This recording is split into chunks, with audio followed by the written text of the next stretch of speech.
Hello dear students, आप सभी का स्वागत है इस वीडियो में जो कि आपके लिए बहुत ही ज़्यादा महत्वपूर्ण और इम्पॉर्टेंट है। तो आप में से काफ़ी सारे बच्चों ने मुझे अलग अलग वीडियोस पे कमेंट करके ये पूछा कि सर अब हमारा 11th का कॉलेज का एग्ज़ाम हो चुका है, तो ये वेकेशन में हम क्या करें, हम 12th की शुरुआत क्या करें। तो उसी के ऊपर मैंने वीडियो बनाया है और मैं आपको आज पूरी डिटेल बताने वाला हूं कि हाउ टू प्रिपेयर या how to get 90 percentile in the boards examination. तो जी हाँ, 90% आप बोर्ड्स में ला सकते हैं, 100% ला सकते हैं। भले आपने 11th में कभी कोई पढ़ाई नहीं की है, आपका 11th पूरा वेस्ट हो गया है उसके बावजूद, क्योंकि आप लोग बहुत ही सही टाइम पर शुरुआत कर रहे हैं। ये वेकेशन को आपको बहुत ही फ्रूटफुली यूटिलाइज करना है।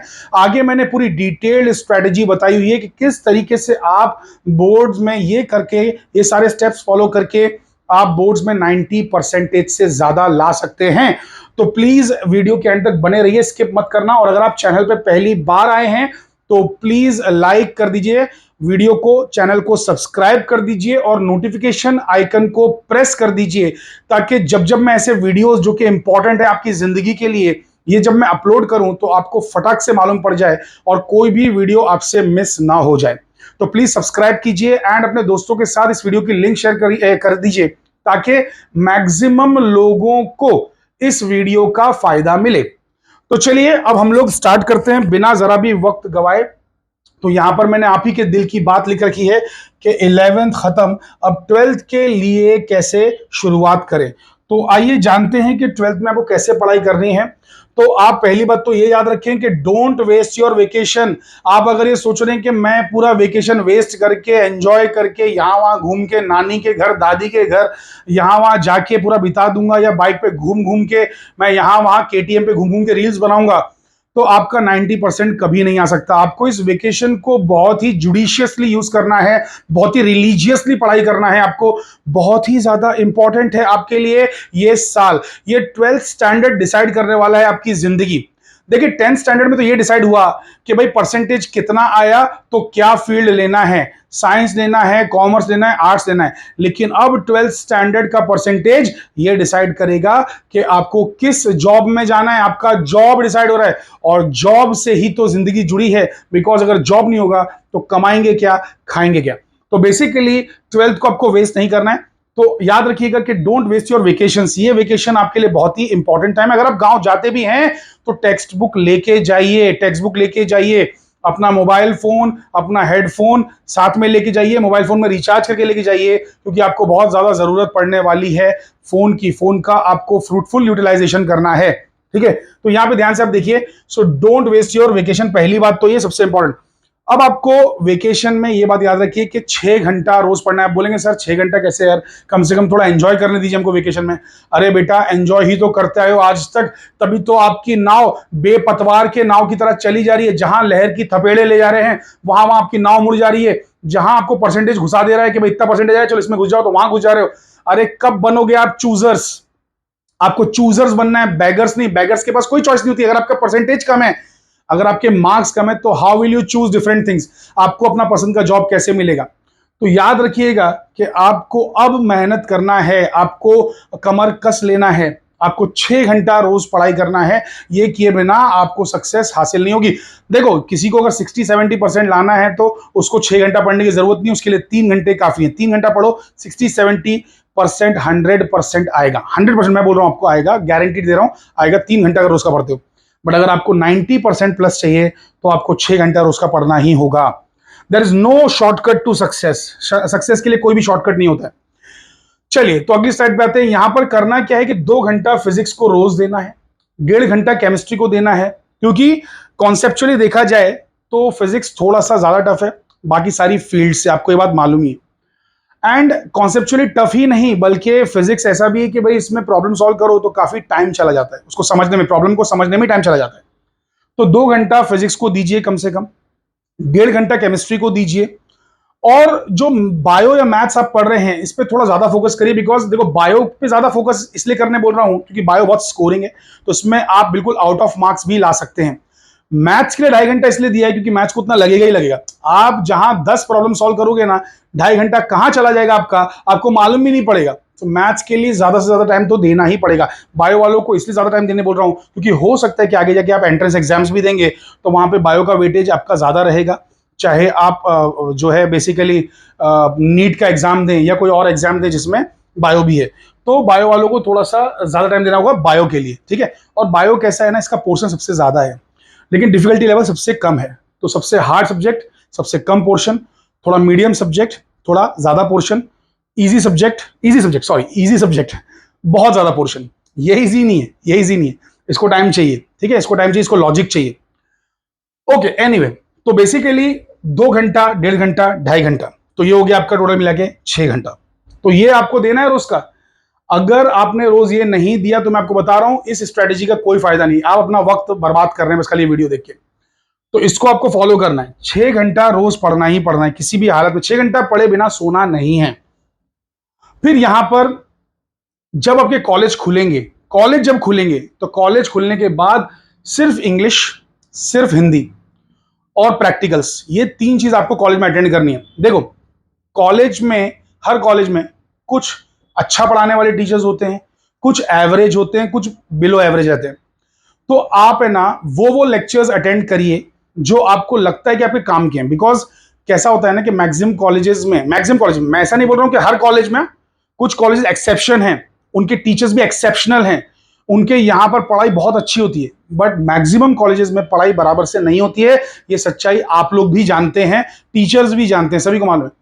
तो आपको अगर एंट्रेंस एग्जाम का अगर आपका उद्देश्य है, अगर आपका सिर्फ बोर्ड्स उद्देश्य नहीं है, तो आप सिर्फ इन चीजों के लिए कॉलेज जाइए, क्योंकि ये इसकी जो जानकारी है, मतलब यूट्यूब पे इसके वीडियोस बहुत ही कम अवेलेबल है as compared to physics, chemistry, maths, bio. Physics, chemistry, maths, bio के काफी वीडियोस हैं लेकिन इनके वीडियोस अवेलेबल नहीं है, तो इसलिए टीचर से पढ़ेंगे तो ज्यादा बेटर है। तो इंग्लिश, हिंदी, मराठी, जो भी आपकी लैंग्वेजेस आप ले रहे हैं, सेकंड लैंग्वेज है ना, तो वो आप कॉलेज में जाके पढ़िए। प्रैक्टिकल्स के लिए कॉलेज में जाइए, बिकॉज प्रैक्टिकल में आपको 30 में से 30 लाना होगा। प्रैक्टिकल में आपको फुल मार्क्स चाहिए। प्रैक्टिकल जो फिजिक्स का होगा, केमिस्ट्री का होगा, 30 मार्क्स वाला प्रैक्टिकल, उसमें 30 में से 30 अगर लाना है तो टीचर्स के कांटेक्ट में रहना पड़ेगा, टीचर्स को शक्ल दिखाते रहना पड़ेगी, प्रैक्टिकल अच्छे से परफॉर्म करके देखना पड़ेगा, तभी जाके आपको फुल मार्क्स मिलेगा प्रैक्टिकल में। तो प्रैक्टिकल्स भी अटेंड कीजिए। हालांकि प्रैक्टिकल के फिजिक्स के वीडियोस मैंने बना के रखे हुए हैं, प्रैक्टिकल के, पूरे प्रैक्टिकल के और एक्टिविटीज के 12th स्टैंडर्ड के पूरे वीडियोस मैंने बना के रखे हुए हैं, बल्कि 11th के भी वीडियोस बना दिए, कुछ 12th के तो पूरे बना दिए, एक्टिविटीज एंड प्रैक्टिकल्स, ठीक है, तो आप लोग देख सकते हैं। तो ये 3 चीजों के लिए आप कॉलेज जरूर जाइए, ये मैं कहूंगा, ठीक है। हाँ, अगर आपके कॉलेज में एवरेज और अबव एवरेज टीचर्स हैं किसी सब्जेक्ट के लिए तो वो भी अटेंड कर सकते हैं ऑफ कोर्स। कोई टीचर है जो फिजिक्स बहुत अच्छा पढ़ाता है, कोई टीचर है जो मैथ्स बहुत अच्छा पढ़ाता है, तो उसका लेक्चर अटेंड करिए, प्लीज अटेंड करिए। ओके, फिर डोंट निग्लेक्ट ये जो आपके बहुत ही हाइपर स्कोरिंग सब्जेक्ट्स हैं। जैसे मान लो किसी ने क्या किया है कि हिंदी हटा दिया, आईटी लिया है ना, कंप्यूटर साइंस लिया है, ऐसा कुछ सब्जेक्ट्स लिया है, तो ये सब्जेक्ट्स जो आप लेंगे ना, अरे हाइपर स्कोरिंग है, इसमें बहुत ही लीनियंटली मार्किंग की जाती है, मतलब मार्क्स बहुत इजीली दिए जाते हैं। लीनियंट मार्किंग सिस्टम है, इसमें मार्क्स ज्यादा काटे नहीं जाते हैं, तो इसमें आपको बहुत मार्क्स मिलने की संभावना है। आपका परसेंटेज अगर ऊंचा करना है, उछालना है, परसेंटेज को एक जंप दिलाना है, बूस्ट देना है, तो ये सब्जेक्ट्स के थ्रू देना है, तो इसको निगलेक्ट मत करना। लेकिन हाँ, कॉलेज में अगर अच्छा कोई पढ़ाने वाला टीचर है तो इसके लेक्चर्स कॉलेज में अटेंड कीजिए, वरना इनके वीडियोस यूट्यूब पे अवेलेबल हैं, तो वहां पे वीडियोस से पढ़िए। लेकिन वीडियोस से पढ़ने का सिर्फ मतलब ये नहीं कि कान में हेडफोन लगाया, बिस्तर पे लेट गए और आराम से खाली मूवी की तरह देख रहे हैं, ऐसा काम नहीं चलेगा। आपको वीडियो देखते देखते पॉज कर करके लिखना भी है, लिखना बहुत जरूरी है बेटा, लिखना बहुत जरूरी है। फिर फिजिक्स की मैं अभी पहले बात बता देता हूं आपको डिटेल में कि फिजिक्स के लिए क्या करना है। तो पहले आप देखेंगे वन शॉट। ये मैंने मेरे ही वन शॉट आपको क्यों दिखाए हुए हैं, क्योंकि मैं गारंटी देता हूं कि 2 घंटे के अंदर अंदर कंप्लीट होने वाला जो वन शॉट है, इससे बेहतर पूरे यूट्यूब पे आपको कहीं नहीं मिलेगा। बहुत ही शॉर्ट टाइम में बेस्ट पढ़ाई अगर आपको करनी है, शॉर्ट टाइम में मैं कह रहा हूं, ये जो लेक्चर्स है ना जो मैंने लिए हैं, ये वन शॉट के लेक्चर्स, इसमें आपका टेक्स्ट बुक का मैंने पूरा कवर किया हुआ है, कंप्लीट स्टार्ट टू एंड। आप टेक्स्ट बुक का पेज पलटा पलटा के देखना, जब वीडियो आप देखोगे तो आपको मालूम पड़ेगा मैंने कोई भी चीज में छोड़ी नहीं है, और 2 घंटे में, 3 घंटे में, 1.5 घंटे तक में मैंने लेक्चर्स खत्म कर दिए हैं। और सब कुछ कवर किया है।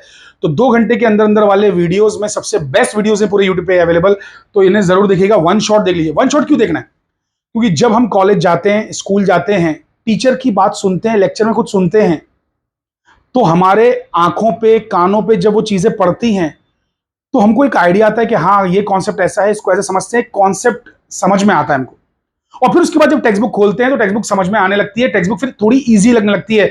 अगर डायरेक्टली आप अभी टेक्स्ट बुक उठा के पढ़ेंगे और आपने एक भी वीडियो देखा नहीं है, सुना नहीं है, तो फिर आपको समझने में दिक्कत आएगी, काफी डिफिकल्ट लगेगी आपको टेक्स्ट बुक।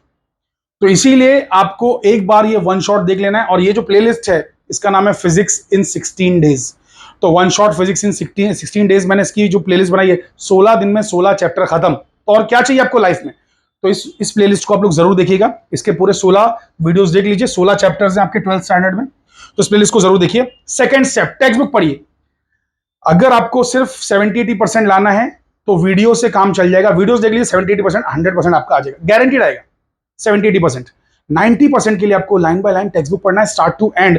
पूरा आइडिया होना चाहिए कि टेक्स्ट बुक में कहां पे क्या चीज दी गई है। यानी कि अगर आपसे मैं कुछ चीज पूछूं तो आप मुझे बता पाए कि सर हाँ वो उस चैप्टर में वहां पे उस पेज पर ये लगभग इस राइट साइड पे देखो वो कॉन्सेप्ट दिया हुआ था। ऐसे होते हैं बच्चे जो पूरी टेक्स्ट बुक को चाट जाते हैं, घोल के पी जाते हैं। तो ये जो है आपको टेक्स्ट बुक पढ़ना ही पढ़ना है, लेकिन कब? वीडियो देखने के बाद, वरना टेक्स्ट बुक पूरी समझ में नहीं आएगी, हार्ड लगेगी आपको। उसके बाद गाइड का इस्तेमाल कीजिए ताकि आंसर राइटिंग आपकी अच्छी हो जाए। क्योंकि क्या होता है ना कि अगर हमारा इंग्लिश अच्छी नहीं है, हमको सेंटेंसेस फॉर्म करना नहीं आते हैं, तो आप ओन वर्ड्स में सोचेंगे कि मैं लिख लूंगा, तो ओन वर्ड्स में आप लिख नहीं पाएंगे। तो आपको गाइड की जरूरत है। तो आप कोई भी गाइड ले सकते हैं। मैं किसी भी कंपनी का एडवर्टाइजमेंट नहीं कर रहा हूं। ये महाराष्ट्र की सबसे पॉपुलर गाइड्स हैं, नवनीत, टारगेट, चेतना, है ना, और भी प्रकाशन है बहुत सारे, उत्तम प्रकाशन है, फिर हिमालय पब्लिकेशन है, नरोसा है, बहुत सारे पब्लिकेशंस हैं। तो आपको जो अच्छा लगता है आप वो वाला इसमें से गाइड लेके पढ़िए। पढ़ना इसलिए है गाइड में से क्योंकि गाइड में टेक्स्ट बुक से भी थोड़ा एक्स्ट्रा कुछ दिया होता है, तो वो आपको एंट्रेंस में भी हेल्प कर सकता है। उसके अलावा आंसर कैसे लिखना है वो फॉर्मेट समझ में आता है। तो आंसर लिखने की भी तो प्रैक्टिस होना चाहिए ना कि भाई आंसर लिखना कैसे, वाक्य कैसे बनाने हैं। अगर आप वो वाक्य बनाना नहीं जानते तो आप कैसे अपने आप लिखेंगे? आप ये मत सोचिए कि कोई 8वीं 9वीं का क्लास चल रही है जिसमें अपनी मर्जी से कुछ भी ठोक दिया इंग्लिश में तो चल जाएगा। आपको 12th में प्रॉपर सेंटेंसेस फॉर्म करना है, ठीक है? तो आप लोग जो है कोई भी एक गाइड लेके उससे आंसर राइटिंग की प्रैक्टिस कर सकते हैं। उसके बाद ये जो है स्टेप, ये सबसे इंपॉर्टेंट स्टेप है। क्या स्टेप है ये? कि प्रैक्टिस पीवाईक्यूज। तो जो पास्ट ईयर के पेपर्स हैं, प्रीवियस ईयर क्वेश्चंस हैं, ये अवेलेबल रहते हैं विद सॉल्यूशन, इंटरनेट पे अवेलेबल रहते हैं। तो आप लोग जो है ये पीवाईक्यूज सॉल्व कीजिएगा। पीवाईक्यूज पूरा पेपर सॉल्व कीजिए, टाइम बाउंड मैनर में सॉल्व कीजिए। टाइम बाउंड मैनर में पूरा पोर्शन हो जाने दीजिए। पूरा पोर्शन हो जाने के बाद ये जो पेपर है इसको खोलिए, इसको सॉल्व कीजिए, सारे क्वेश्चंस अटेम्प्ट कीजिए। सारे क्वेश्चन जब आप अटेम्प्ट करेंगे आपको मालूम पड़ेगा आपका लेवल क्या है। ऐसा आपको 2 से 3 बार करना है। और लिसन, प्रीवियस 5 ईयर के ही पेपर देखना है, उससे पहले के पेपर देख के कोई मतलब नहीं है। तो प्रीवियस 5 ईयर्स के पेपर्स ही आप देखिए, बस पिछले 5 साल के पेपर देखिए, that's it, more than sufficient है। तो ये था आपका बिल्कुल final nail in the coffin. और सेम स्ट्रेटेजी आप केमिस्ट्री, मैथ्स, बायो के लिए भी अप्लाई करेंगे, सारे सब्जेक्ट्स के लिए अप्लाई करेंगे, तो आपका काम जो है बन जाएगा। तो नाउ मैं आपको कहना चाहूंगा कॉन्ग्रेचुलेशंस, आप सभी को 90% मुबारक। 90% आना ही आना है। अगर आपने 4 स्टेप्स फॉलो किए, मैं गारंटी देता हूं, लिख के देता हूं आप लोगों को कि आपका 90% से ऊपर आएगा अगर आपने 4 स्टेप्स अच्छे से फॉलो किए। तो बस आई थिंक वीडियो ज्यादा लंबा ना हो जाए, तो मैं आप लोगों से थैंक यू कहना चाहूंगा, अलविदा लेना चाहूंगा। आप लोग सभी लोग प्लीज इस वीडियो को ज्यादा से ज्यादा लोगों तक शेयर करें ताकि हमें सपोर्ट मिले और हमें मोटिवेशन मिले कि हम ऐसे स्ट्रेटेजी के वीडियोस आपके लिए फ्यूचर में मिला सकें। So thank you very much everybody, take care, bye bye and sayonara.